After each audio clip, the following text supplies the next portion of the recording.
Yeah, it's that little Chico Pitbull. You already know what it is. This right here is Authenticity Radio with Slade Suter.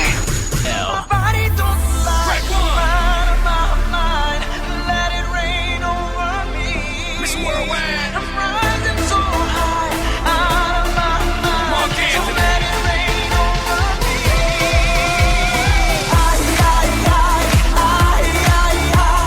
Let it rain over me.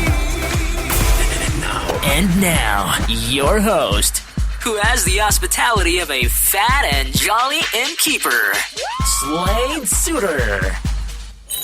Hey, welcome. Grab a seat anywhere. No, we don't have any menus. The only thing we have today is the freedom to express who you truly are. We call it Authenticity Radio. You'll like it, don't worry. Let me go grab the host. He's got the hospitality of a fat and jolly innkeeper. He's a good guy. Slade Suter. And welcome to today's program. This is Slade Suter, broadcasting from the Authenticity Radio studios here in Catalunya, Spain.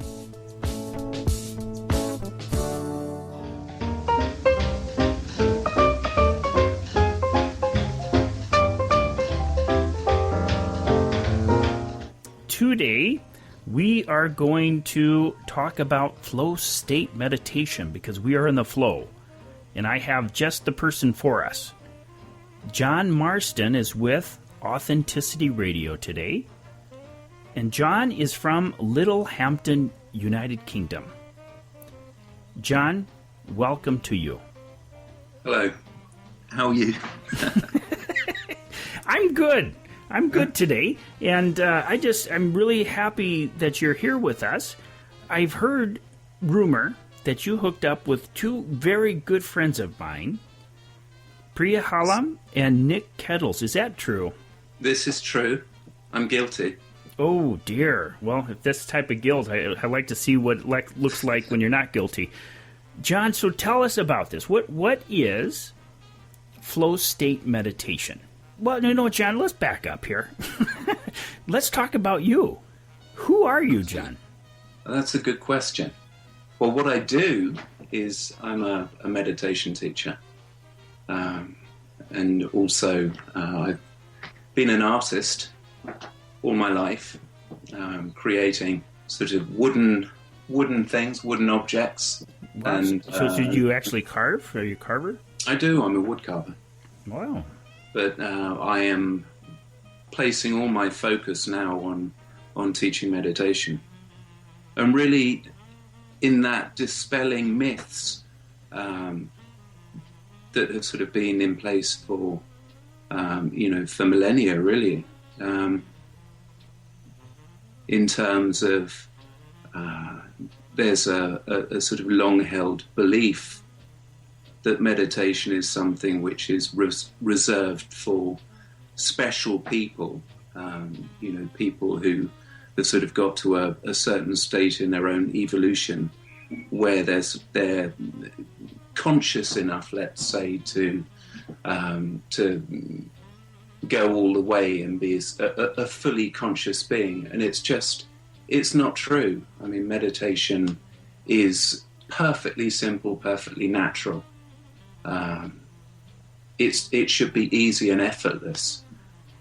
So I know there are many people who've meditated for long periods of time.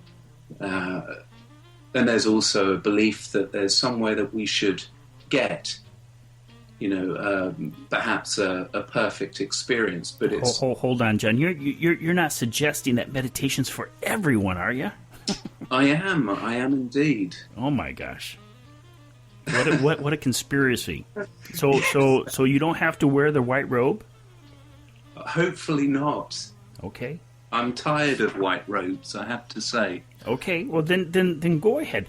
Tell us about what is this flow state meditation? What is this about? So flow state meditation is it essentially realizes there is a natural flow.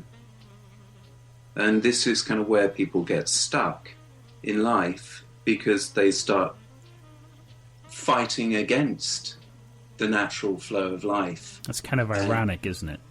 It is. I mean, so to use an analogy, it's like trying to swim against the current of a river, which is going to lead to kind of pain and suffering, basically. And exhaustion.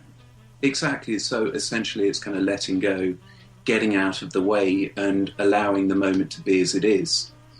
And the techniques we use rather than sort of having to sit there and laboriously watch your mind, which again, in my experience, can lead to exhaustion and frustration. You know, I mean, it's a very common, I believe, a very common experience. And flow state meditation uses very simple techniques which are absolutely effortless to use. And every time you use one of the flow state meditation techniques, they, because they're statements of truth, I would say they present no opposite. So the mind doesn't question it. So they, in essence, take you from the surface of the mind to the deepest part of ourselves. Okay, so you mentioned statements. So you have some statements that you say to another person, or you say it to yourself? No, to yourself and not out loud. They differ to positive affirmations and mantras. You know, they're in one's own language, and they're very, very simple techniques. Very, very simple. They're not like mantras said over and over again. Mantra, of course, meaning mind protector, and they're repeated in order to stop the mind from constantly engaging. So we don't do that. We use a meditation technique or a flow state meditation technique. We say it and we let it go, and we let whatever happens happen. Mm-hmm. So this kind of allows you to go to a place where you want to be. It allows you to go to the space which essentially is the real us. Ooh, you're not mentioning the A word, are you? Tell me, are you talking about authenticity? The real authenticity, I guess. Oh my goodness, John, you're my friend. Welcome. Oh yes. Okay, so this meditation is designed to bring you to your essential self. Yes, your natural state, your essential self. Absolutely. The authentic you. Yeah, I mean, the you that is absolutely authentic, the you that's always been you, and perhaps, more importantly, not the you that you probably think you are. Yeah, you know what, I'm kind of following you on that, because I'm just kind of like a perpetual changing candy bar. And so that's, I'm kind of discovering that there is, and everybody uses the onion. Yeah. You know, I'm kind of discovering that as I get out there in nature, I haven't really tried this flow state meditation yet, and I will, because you have a free trial on your website that we'll get to a little bit later. However, when I'm out in nature, I have a discovery every single time, and it's nothing having to do with a concept of who I am from my own mind. Yeah. It's really a feeling of, you know, if I'm okayness, if I feel who I am, but I am totally incapable of describing that to our listeners. That sounds perfect. Okay. And of course, nature is obviously something that, in fact, it's very important to us in the flow state, you know, realizing that it's not about being sort of spiritually aloof. It's about engaging life, absolutely engaging life, and realizing our place in nature. It's an important part. Yeah, you know, can we talk a little bit about that? What is being spiritually aloof? Because I have a feeling that I know what you're talking about. Let's say You know, there are many spiritual practitioners who, you know, we've read about, who go off and they spend years sort of away from the world in a cave in darkness and essentially allowing the world to fall away, separating in a sense from the world and all sense perceptions. And that's not what the world needs right now. You know, the world needs people who can be still and know who they are and engage in life. You know, it's a time where, you know, we need some radical change, but the change isn't going to be from protesting and being angry against, you know, how wrong things appear to be. It's got to come from a shift in our own awareness, like a seed that we take with us. In essence, a seed that a seed of peace that we plant everywhere we go. You know, and or not, because if we're not in the flow state, then we're not sowing peace, are we? No, I mean, but you know, the irony is peace is very, very simple. It's the most simple thing. You know, it's just, you know, you talk about authenticity, and it's just about being your authentic self. It's literally letting go. It's really, truly no more difficult than lying back in your bath and just enjoying the experience of being in the bath. So again, that dispels a few myths in itself. Well, that sounds pleasant. However, you know, I could imagine some of my listeners, hardcore listeners, are saying, "Yeah, right, John. You just don't know what hard life is about." And so you have really put this to the test, haven't you? Yeah. And I'll explain to my listeners that in Mexico, maximum security prisons, you went in there and you worked with some very hard people. I did indeed. So can you tell us a little bit about this experience and what was your findings on this? Well, I went into a prison called Guerrero prison in Chihuahua, and it was a maximum security prison in the middle of nowhere. And of course, I had no preconceptions. I had no idea what I was going to find. And I went into the prison, and guards shuffled round me, and they said, "Okay, so you're ready." And they unlocked the gate and sort of shuffled backwards nervously, and let me into the prison. And we were ushered to a small room, and then the guards quickly disappeared back through the gate, you know, protected from the prisoners. And so I went into this room after sort of walking through the courtyard with prisoners milling around. And I sat down, and people started to file into the room. And of course, I was very aware that there was hostility in the air, but it was a mix. It was sort of hostility and intrigue. But they kept coming, and into this small room appeared 33 prisoners. You know, some sitting on the floor, some sitting at desks, and we were packed in like a can of sardines. That's a lot of people. It's a lot of people. It's a lot of people for the room size.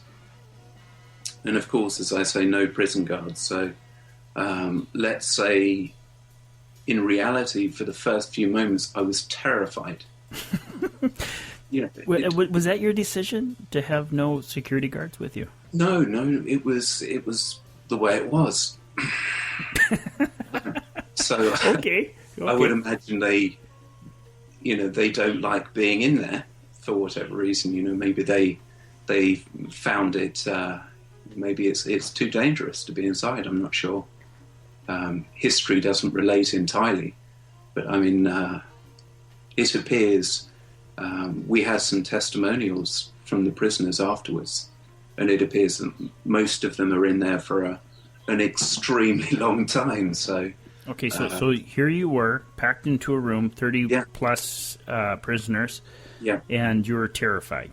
The initial response was pretty much terror, but it was quickly replaced because this is the thing, referring, if I may, back to flow state meditation. There's this thing, choice, but choice is a funny thing. When I say choice, it's a choice whether you go against the flow, or the choice whether you drop everything and you allow whatever is to just be as it is. In a sense, it allows you to be free of the fear. And so it was an easy choice for me to make. Obviously, I wasn't going to be teaching anything very useful to the prisoners if I was terrified. Okay, so you actually made a choice not to be fearful. That you made a choice to do what? To be open? I made a choice to just let go, and so it was like a real test of my experience with meditating for many years. And then what happened? I felt from terror to peace and acceptance. No more. Prepared, ready. I saw them in a different light. Did you notice a shift in the room? There was a shift in the room for sure. There was a. It seemed to drop down. It seemed to, the energetics in the room began to sort of ease off for sure. For sure. I think people definitely respond. It's a bit like a wild animal. If a wild animal is in terror, lions will go up and they'll kind of, pounce and see that as prey. And so obviously the alternative is if that animal is peaceful, generally speaking, it's not seen as prey, and it gets left alone. So you tell that to the zebra. Yes. Okay, so you did this, and the first day, how did it go? Well, it was fascinating because we started sharing, and I said to them, because I'm passionate about it, I said, I'm not going to hold you to your past. I'm not going to see you as bad or wrong or guilty. Right now, it's like you're brand new, and obviously this moment is full of opportunity. So you're equal, and it had saying those things had a massive impact. Because of course they responded. They said, I can't believe that you're saying this. We're inmates, we're prisoners. We're judged, and of course they felt unjudged, and for them it was massive in itself. Unjudged, what a powerful word. Unjudged. It's kind of like undoing something that had been done. Yeah. It's almost like righting a wrong. Yeah. But I don't know. I like the feel of that word, unjudged. I mean, responsible for their actions, they are. I mean, they're paying for their price. Yeah. However, the judgment, I think that we can learn a lot from. especially in learning how to unjudge, undo our judging. Okay, go ahead. I just love that word. Go ahead. And so then we had the first, I gave them the first taste of a technique to, interestingly enough, to watch the mind. And so they all closed their eyes. And I saw them in front of me initially as, these kind of scary, tattooed prisoners. And as soon as they closed their eyes and started, all the faces totally changed, shifted, from these, tough men, trying to keep up a tough image to protect themselves, no doubt, in prison, to what I can only describe as being like angels. And so the whole room dropped down. It's like the sense of peace and space was probably the most significant experience I'd had in any class I'd ever taught in. Wow. And of course, when they opened their eyes and they shared their experience, they were totally blown away, just shocked that this piece, they all seemed to have a very strong experience, some kind of realization that there was a freedom that they could tap into inside. And so they were, I guess, because the contrast for them is just so great, from extreme sense of self-judgment and obviously, having their freedom, so to speak, taken away, to realize that freedom is an inner experience. Was just... Well, that's very powerful, especially in a maximum security prison. Yeah. Spending time there. Okay, so you tried this out on a tough crowd to begin with. Yeah. And so you have something that helps people to very easily, without effort, to access their essential self. Yeah.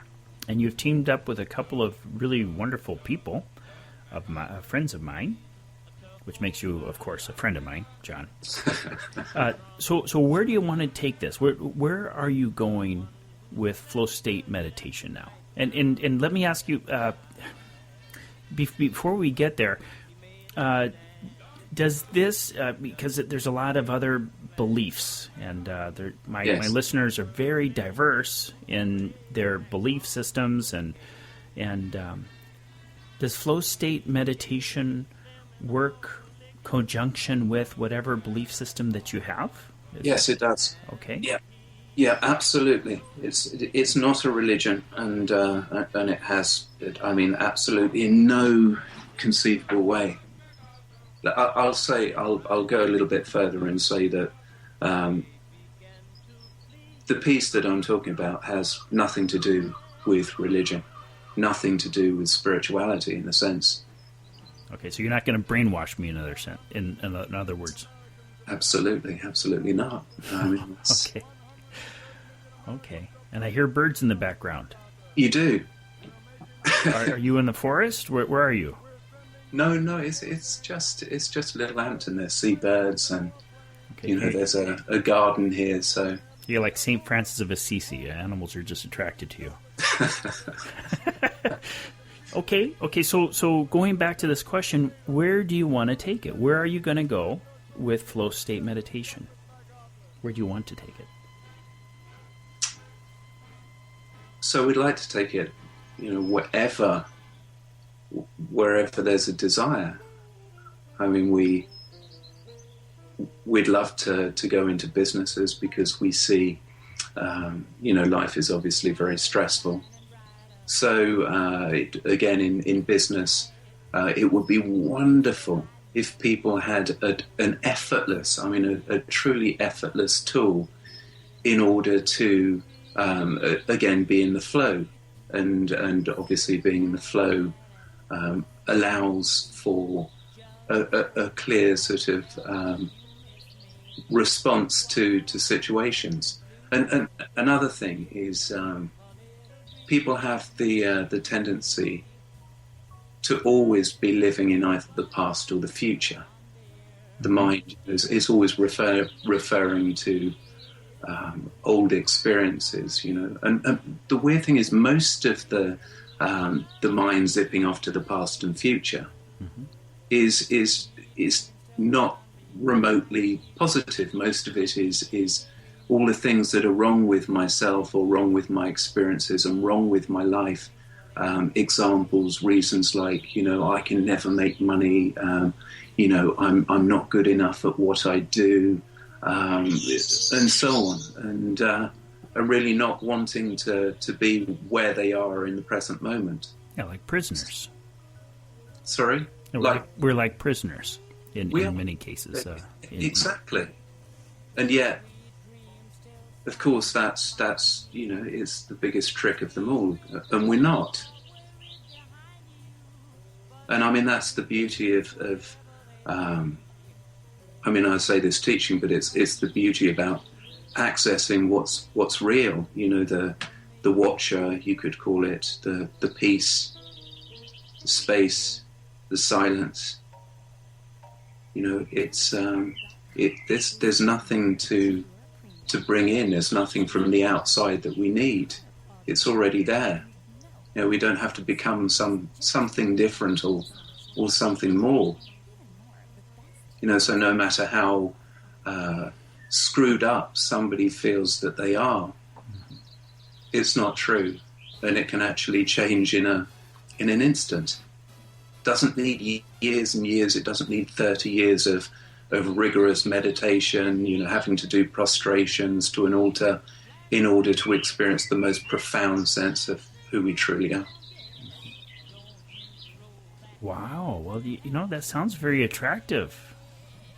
The thing is that if one of my listeners wants to experience this, how would they go about experiencing this? How would they contact you? Well, we have a website which is called www.flowstatemeditation.com, or alternatively .co.uk, www.flowstatemeditation.co.uk. Okay. So they can find us there, and all the relevant contact details. All right, and it looks like on your website, I'm just perusing it right now. Yeah. Perusing it. Is that a word? I'm perusing it. Peruse. I like the sound of it, perusing it. Okay, and it looks like you have a free trial available. We do. Okay. And I definitely will sign up for that. Perfect. So, John. Yes. Do you have a message that you would like to deliver to humanity?